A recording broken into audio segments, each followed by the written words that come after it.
नमस्ते दोस्तों, प्रस्तुत है कहानी सोने की कंठी, लेखिका सुभद्रा कुमारी चौहान। चलिए सुनते हैं। बिंदु पोस्टमैन की लड़की थी। उसका पिता राय साहब निर्मल चंद की कोठी के सागर पेशे की एक कोठरी में किराए से रहता था। पोस्टमैन की आमदनी ही कितनी, खर्च सदा ही आमदनी से कुछ ज़्यादा हो जाया करता था। इसलिए बिंदु और उसकी माँ को अच्छे गहने और कपड़े कभी नसीब ना हुए। बिंदु रूपवती थी और उसको अच्छे अच्छे गहने कपड़ों का शौक था। स्त्रियां स्वभावतः सौंदर्य की उपासिका होती हैं। जो जितनी अधिक सुंदर होती है, उनकी सौंदर्योपासना उतनी ही अधिक बढ़ी चढ़ी होती है। किंतु सुंदरी बिंदु गहनों और कपड़ों के लिए तरसा करती थी। राय साहब की स्वजातीय होने के कारण कभी कभी तीज त्योहार या कामकाज होने पर कोठी से बिंदु की माँ के लिए बुलावा आता और माँ के साथ बिंदु भी जाया करती। वहाँ राय साहब की लड़कियों को खूब सजी धजी देखकर उनके चमकते हुए हीरे मोती के गहने और दृष्टि को फिसला देने वाले रेशमी कपड़ों को देखते ही वह अधिक क्षुब्ध हो जाया करती। विशेषकर इसलिए और भी कि राय साहब की लड़कियां सुंदर न थीं। गहने कपड़े उनके शरीर पर ऐसे जान पड़ते जैसे कि किसी ठूंठ के साथ लपेट दिए गए हों। बिंदु की राय थी कि अच्छे कपड़े और गहने पहनने का अधिकार उन्हीं को होना चाहिए जो सुंदर हों। कुरूप स्त्रियों का श्रृंगार तो श्रृंगार का उपहास और कला का अनादर है। राय साहब की लड़कियों से गहने कपड़े की प्रतियोगिता में हार कर बिंदु हताश न होती। घर लौटते ही वह शीशे में अपना सुंदर मुंह देखकर मन ही मन उनके प्रति कहती, गहना कपड़ा पहनकर भी तो उनका काला मुंह गोरा नहीं हो जाता, बड़े बड़े दांत मोतियों सरीखे नहीं चमकते। फिर एकाएक वह दीर्घ निश्वास के साथ शीशे के सामने से दूर चली जाती, मानो यह सोचती कि विश्व के सारे सौंदर्य की वस्तुएं केवल उसी के लिए बनाई गई थीं, किंतु निर्माता की भूल से वह उससे दूर रख दी गई हैं। राय साहब की लड़कियों के पास तो वे सौंदर्यवर्धक वस्तुएं अनावश्यक ही हैं। उनसे उन लड़कियों के सौंदर्य की वृद्धि तो नहीं हो पाती। हाँ, उन वस्तुओं का सौंदर्य अवश्य घट जाता है। बिंदु को एक आशा थी। वह सोचती थी कि विवाह के बाद मुझे भी बहुत से गहने और कपड़े मिलेंगे, जैसे दूसरी विवाहिता लड़कियों को मिला करते हैं। उनके समान मैं भी अपने घर की मालकिन बनूंगी। मेरे वे भी बहुत सा रुपया लाकर मेरे हाथों में रख दिया करेंगे और तब मैं भी मनचाहा खर्च करूंगी। बाजार में कोई अच्छा कपड़ा या गहना देखते ही वे मेरे लिए खरीद लावेंगे और मैं उसी अभिमान से पहनूंगी जैसे ये पहनती हैं। किसी के पूछने पर मैं ज़रा संकोच और सलज्ज भाव से कह दूंगी कि यह गहना या कपड़ा तो खुद वे ही अपनी पसंद से मेरे लिए खरीद लाए हैं। उसे विश्वास था कि जब विधाता ने उसे सुंदरता देने में इतनी उदारता की है, तब ये गहने कपड़े की इच्छा भी एक ना एक दिन अवश्य पूरी होगी। वह उस दिन की प्रतीक्षा बड़ी लगन से किया करती। धीरे धीरे बिंदु सयानी हुई और उसका विवाह हो गया। किंतु निर्धन की बेटी भला धनवान के घर कैसे ब्याही जाती। मित्रता, बैर और विवाह सगाई तो अपने बराबरी वालों में ही शोभा देते हैं। तात्पर्य यह कि बिंदु के गहने कपड़ों की प्यास ज्यों की त्यों बनी रही। विवाह के समय कुछ गहने और कपड़े आए अवश्य थे, किंतु ससुराल पहुंचने के बाद ही वे एक एक करके किसी न किसी बहाने से ले लिए गए। बिंदु समझ गई कि वे गहने उसके नहीं हैं। बेचारी जी महसूस कर रह गई और करती भी क्या। बिंदु की ससुराल में खेती बाड़ी होती थी। परिवार बड़ा था। बिंदु की 2 जेठानियां थीं और एक अविवाहित देवर। तीनों भाई तो खेती का काम मन लगाकर करते थे, किंतु बिंदु के पति जवाहर का मन खेती के कामों में न लगता था। वह स्वभाव से ही कुछ शौकीन थे। उनकी गाने बजाने की तरफ विशेष रुचि थी। कुश्ती लड़ने और पहलवानी करने का भी शौक था। गठे हुए बदन पर सदा मलमल या तंजेब का कुर्ता रहता।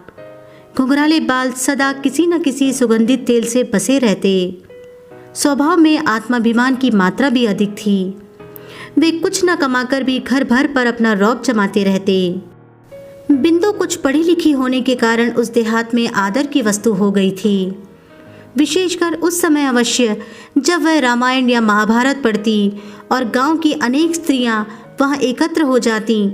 वे बिंदु की सास के भाग्य की सराहना करती और कहती, यह लक्ष्मी सी बहू तुम्हारे घर आई है, इसके कारण भगवान के 2 बोल हम लोग भी सुन पाती हैं। बिंदु भी अपने इस देहाती जीवन से असंतुष्ट न थी। सास उसका आदर करती थी, जेठानियाँ उसे काम न करने देती। इसके अतिरिक्त जवाहर उसे प्यार भी बहुत करता था। उसी घर में लड़ाई झगड़ा होने पर कई बार ऐसे मौके आए कि उसके जेठ अपनी स्त्रियों पर हाथ चला बैठे, किंतु जवाहर बिंदु से कभी एक कड़ी बात भी न करता। वह हर तरह से अपने देहाती ढंग से ही सही उसे संतुष्ट रखने का प्रयत्न करता। बिंदु भी अब सुखी थी, उसे गहने कपड़े की याद न आती थी। वैसे तो देहात में अच्छे गहने कपड़े पहनता ही कौन है, फिर भी सबके बीच में बिंदु ही बिंदु दिख पड़ती थी। बिंदु सबसे अधिक सुंदरी तो थी ही, साथ ही पति की तरह वह सबसे अच्छे कपड़े भी पहना करती थी। मना करने पर भी वह जेठानियों के साथ काम करती और सास को नियम से रोज रामायण सुना देती। रात को अलाव के पास बैठती, जहाँ गांव की अनेक युवतियाँ, वृद्धाएं, युवक और प्रौढ़ सभी इकट्ठे होते। फिर बहुत रात तक कभी कहानी होती और कभी पहेलियाँ बुझाई जाती। वहाँ दिन भर के परिश्रम के बाद सब लोग कुछ घंटे निश्चिंत होकर बैठते। उस समय कहानी और पहेली के अतिरिक्त किसी को कोई भी चिंता न रहती थी। सवेरे नदी का नहाना भी कम आनंद देने वाला न रहता। बूढ़ी युवती, बहू, बेटी सब इकट्ठी होकर नहाने जाती। रास्ते में हंसी मखौल और तरह तरह की बातें होती। बिंदु भी उनके साथ जाती। नदी में नहाना उसे विशेष प्रिय था और कभी कभी जब वह बिरहा गाते हुए दूर से आती हुई अपने पति की आवाज़ सुनती, या जब वह देखती कि उसका पति अपनी मस्त आवाज़ में खुदा गवाह है हम तुमको प्यार करते हैं गा रहा है, तो उसे ऐसा प्रतीत होता कि जवाहर उसी को लक्ष्य करके कह रहा है।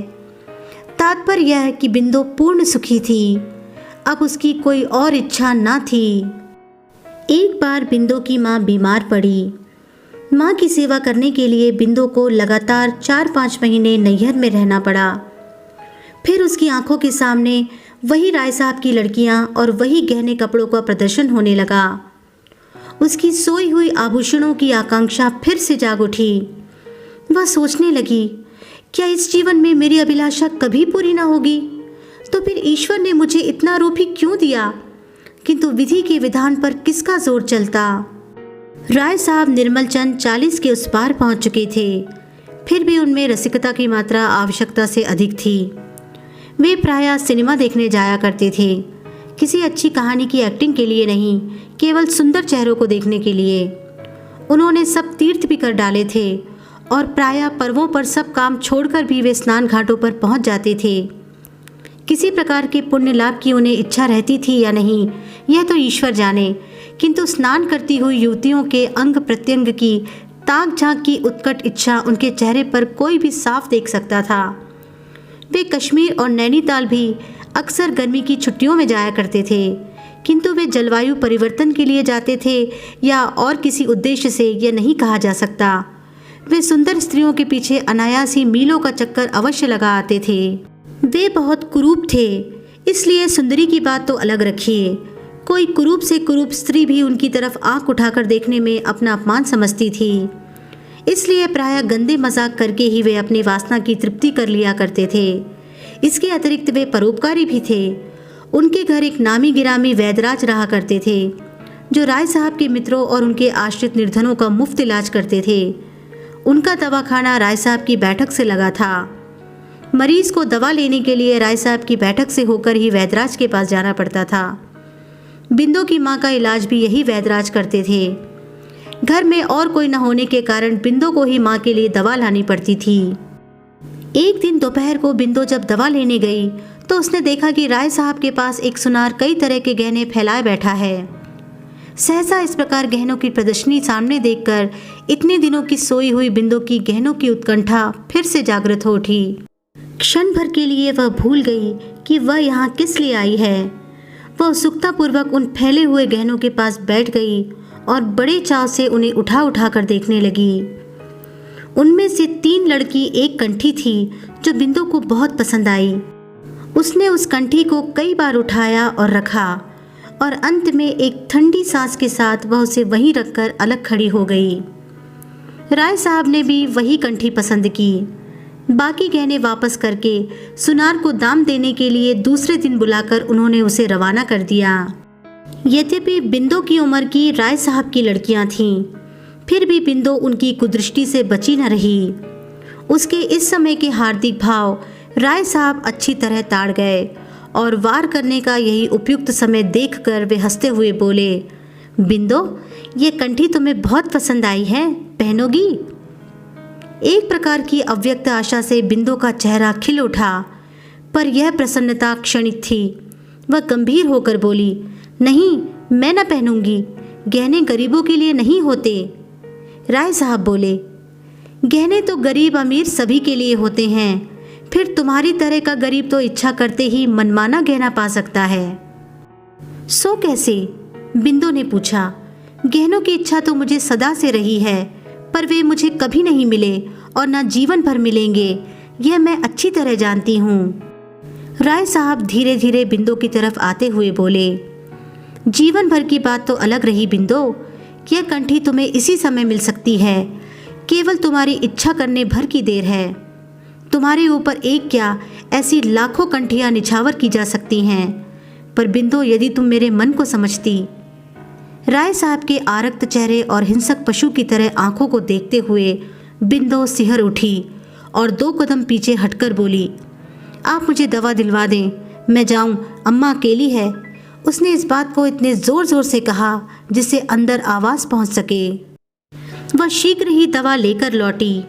उसने मन ही मन सोचा, अब मैं दवा लेने ना जाऊंगी, राय साहब की नीयत ठिकाने नहीं है। मैंने समझा था कि वह बेटी समझकर मुझे कंठी देना चाहते हैं, परंतु वे तो सतीत्व के मोल उसे बेचना चाहते हैं। चूल्हे में जाए ऐसी कंठी मुझे ना चाहिए विधाता। सतीत्व कंठी से कई गुना ज्यादा कीमती है, किंतु इतने पर भी उस कंठी को वह भूल न सकी। रह रहकर कंठी उसकी आंखों के आगे झूलने लगी। फिर उसने एक युक्ति सोची, यह हो सकता है कि जैसे वह मुझे छलना चाहते हैं, मैं भी उन्हें छल लूं, उनसे कंठी ले लूं, फिर बचकर भाग जाऊं। ऐसे अनेक तरह के संकल्प विकल्प करती हुई बिंदो सो गई। दूसरे दिन दोपहर को बिंदो को फिर दवा लेने जाना पड़ा। पहुंचकर उसने देखा कि राय साहब के मसनद के पास उसी तरह की 4 कंठियां पड़ी हैं। बिंदो के पहुंचते ही राय साहब ने उसे बैठने के लिए कहा। बिंदो बैठ गई। कल उसने जितने संकल्प किए थे उसे इस समय याद न रहे। कंठियों की चकाचौंध के सामने बिंदो को सब कुछ भूल गया।